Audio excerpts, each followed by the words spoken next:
Before this hearing is over, one defendant will learn that his future may depend on more than just the crime he admitted to.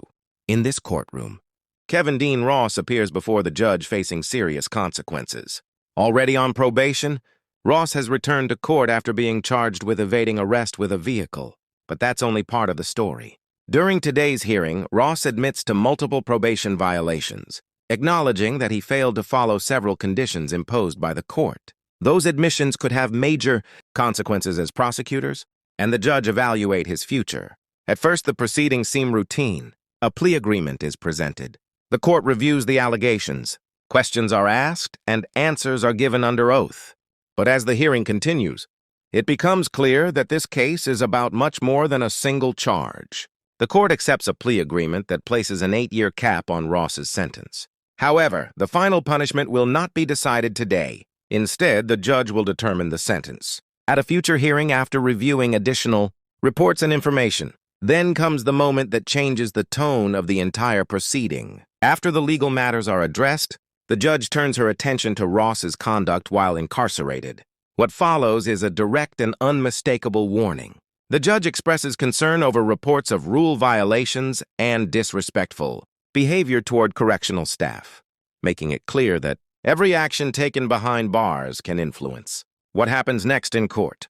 With an 8-year sentence hanging in the balance, the message could not be clearer. The decisions Ross makes from this point forward may have a lasting impact on his future. Stay tuned as we break down the full hearing, the guilty plea, the probation violations, and the judge's powerful warning that left no doubt about what is at stake. 310. You're charged with a third-degree felony offense of evading arrest or detention with the use of a vehicle from June 13th of 2025. And how do you plead to that charge?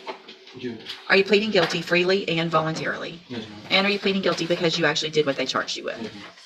I have here, in that case, some documents on the tablet that have your signature on them. Before you signed these, did you go over them with Mr. Burbank? Do you fully understand them? Yes. And do you understand, if I follow the agreement that you've made with the district attorney, that you will be waiving or giving up any right to appeal? And it looks like the agreement that you've reached is for a cap of 8 years in prison, which means you're leaving your punishment up to me. And if I follow this agreement, I cannot give you more than 8 years. I can give you 8 years, I can give you less. It'll all depend on the information that's presented to me when we come back for sentencing. You have an absolute right to have a jury come in and do two things. The first is to determine if you're guilty or not. And then you could leave your punishment up to that jury if they found you guilty. If we go forward this way, you're waiving that right. And is that what you want to do? Okay. Do you also understand, if you're not a U.S. citizen, that a plea of guilty or no contest may result in your deportation, exclusion from admission to the country, or denial of naturalization under federal law? State tenders number 1. It's admitted. Is there any evidence that Mr. Ross is not competent? All right, sir. In that case, I want to find that you entered your plea of guilty freely and voluntarily. Find that you're mentally competent and understand the nature and the consequences of that plea. Find sufficient evidence to find you guilty. However, I'm going to reset your case for sentencing so that the probation department can do a pre-sentence report. That'll give me more information about you and your case, and we'll come back later for sentencing. Obviously, anything that you think is important for me to know, you'll get that information to Mr. Burbank, and he'll present it to me on that day as well. So then we have cause numbers 24 DCCR 1198 and 24 DCCR 1199. Each of these cases, I have motion to revoke unadjudicated probations. It looks like in 1198, you were placed on probation December 18th of 2024. For the offense of deadly weapon in a penal institution, a third-degree felony, and that was a 4-year deferred probation. Is that correct? Yes, ma'am. And then in cause number 24, DCCR 1199, I also have that motion to revoke your unadjudicated probation. Shows you were placed on probation that same day in December of 2024 for the third-degree felony offense of evading arrest or detention with the use of a motor vehicle. Is that also correct? Yes, ma'am. So if it's unagreed, somewhat unagreed, I want to go ahead and go through the rest of those allegations. I think I need to know if the punishment's up to me, what the pleas are, what all's been going on, not just the one new case. So I'm going to go through them all. If you need a minute to go over that with him, otherwise I'll just go through. So, Mr. Ross, both of these motions allege in count 1 that you were arrested for the offense of evading arrest or detention with the use of a vehicle on June 13th of 2025. That's the case you just pled guilty to. And is that true or not true? Yes, ma'am. True. And that's one of those, Ms. Malfino, that probably needs to be looked at. Being arrested for it isn't really it's true, it's fine, but that language, you'll need to get them to change that language. You know what I mean? Count 2 alleges that you were arrested for evading arrest or detention. That was that same day. Is that true or not true? So that's not in the vehicle. That means that you got out of the vehicle and then ran. Is that true or not true? True. Count 3 in each case alleges that you were arrested for possession of marijuana June 13th of 2025, that same day. Is that true or not true? Okay. Count 4 in each case alleges that you possessed marijuana in violation of your probation order on that same day. Is that true or not true? Okay. Count 5 alleges that you tested positive for cocaine on a drug patch June 13th of 2025, and is that true or not true? Not true.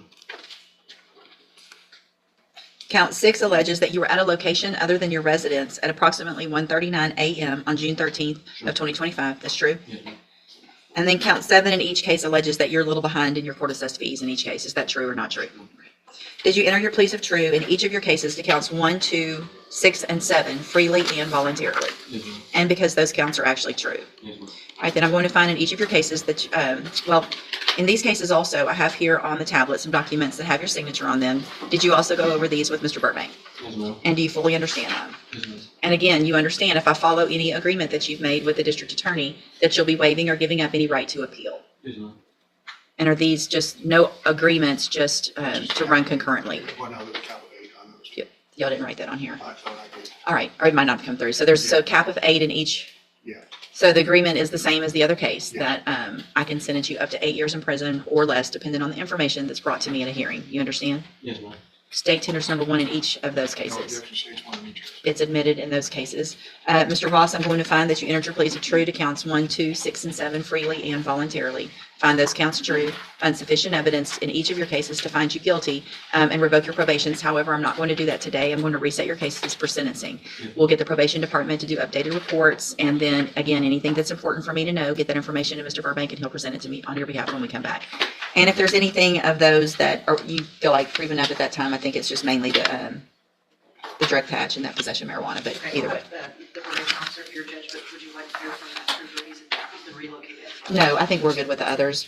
So, Mr. Ross, I also, before you go back with the bailiff, I have in my hand jail incident reports. Yes, ma'am. So if you're going to come in here and ask me to do something other than 8 years in prison and give you some kind of circumstances good, it's not going to happen. The names you are calling these correctional officers, the rules that you're breaking, the gambling with the doc, I mean, it's not allowed. If you can't follow the rules in jail, then what makes you think that I'm going to do anything nice for you? If you call people, With the last one, y'all talk to Mr. Burbank about it, okay? But the name calling, you know what I'm talking about, right? Okay. I don't care what they're doing their job, right? So they're going to work every day, they're going home, which is hopefully at some point what you would like to do in your life.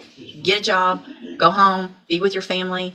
And if you had someone like you acting like that at your job, when you're just trying to do your job and enforce the rules, you're in jail. You got to follow the rules. You don't want to follow those rules? Then stop committing felonies.